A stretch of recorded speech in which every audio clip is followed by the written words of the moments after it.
Hello! Now that we're somewhat familiar with pH and how it is calculated, let's take a look at the pH scale. This generally runs from 0 to 14. Right in the middle, we have pure water with a pH of 7.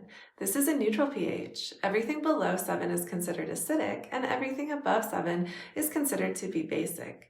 Remember that pH is a measure of hydrogen ion concentration, so our molar concentration of hydrogen ions is 1 times 10 to the negative 7th at a pH of 7. Let's explore a little further, and we'll start by moving down the scale toward the more acidic side of things.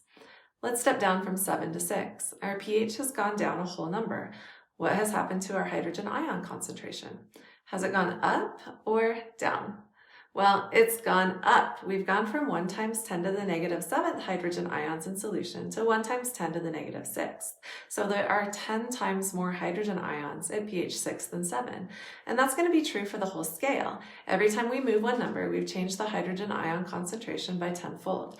So every time pH goes down a whole number, the hydrogen ion concentration has increased by 10 times. And every time we go up a whole number, the hydrogen ion concentration has gone down by tenfold.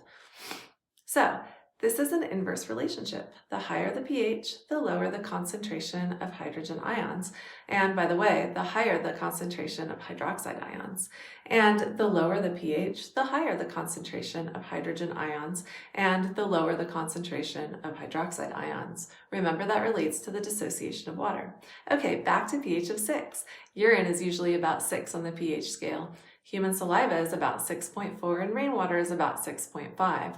Moving down to a pH of 5, or 100 times more hydrogen ions than at pH 7, we have black coffee, my favorite.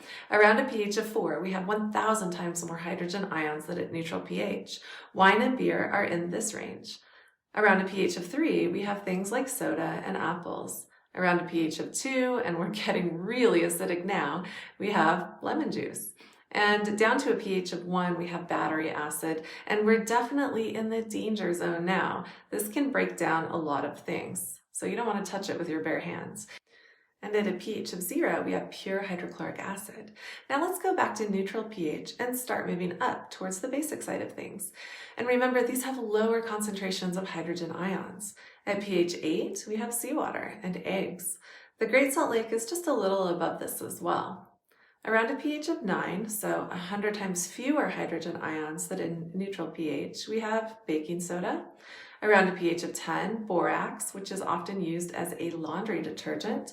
Around a pH of 11, we have many cleaning supplies, especially if they are ammonia-based. Around a pH of 12, well, how about quicklime, which was used in the past in graves to mitigate the smell of corpses, and also was used from time to time as a chemical weapon in ancient warfare. It was probably one of the ingredients of Greek fire, which is shown here. Around a pH of 13, bleach. If you spill bleach on your skin, which we definitely do not recommend, it feels slippery, which is sometimes characteristic of highly basic or alkaline things. And finally, at a pH of 14, here is sodium hydroxide. Okay, on a chemical level, we talk about acids and bases. What's actually going on with that? Well, there's multiple definitions of acid and base, but we're going to keep it as simple as possible. We'll consider that an acid is a substance that increases the concentration of hydrogen ions in solution. And for example, our hydrochloric acid at a pH of 0 dissociates into hydrogen ions and chloride ions. You pour hydrochloric acid into water, and the concentration of hydrogen ions goes up, pretty much way up, and therefore the pH goes down. Bases, on the other hand, are substances that decrease the concentration of hydrogen ions in solution. Sodium hydroxide, for example, dissociates into sodium ions and hydroxide ions. But wait, how does that decrease the concentration of hydrogen ions? Well, we need to remember this reaction showing the dissociation of water. And also remember that this is concentration dependent. So if we add hydroxide ions and increase their concentration, they're going to bind to hydrogen ions and move the reaction to the left, making water. In other words, they're taking hydrogen ions out of solution as the hydrogen and hydroxide ions combine to produce water, H2O. Here's another example. Bicarbonate ions react with hydrogen ions to form carbonic acid. So at least in this reaction, bicarbonate is acting as a base, a weak base, because it's removing hydrogen ions from solution. To summarize, the pH scale is a logarithmic scale that inversely corresponds to hydrogen ion concentration. A pH of 7 is neutral, anything below that is acidic, and anything above that is basic. Acids increase the hydrogen ion concentration and therefore decrease the pH.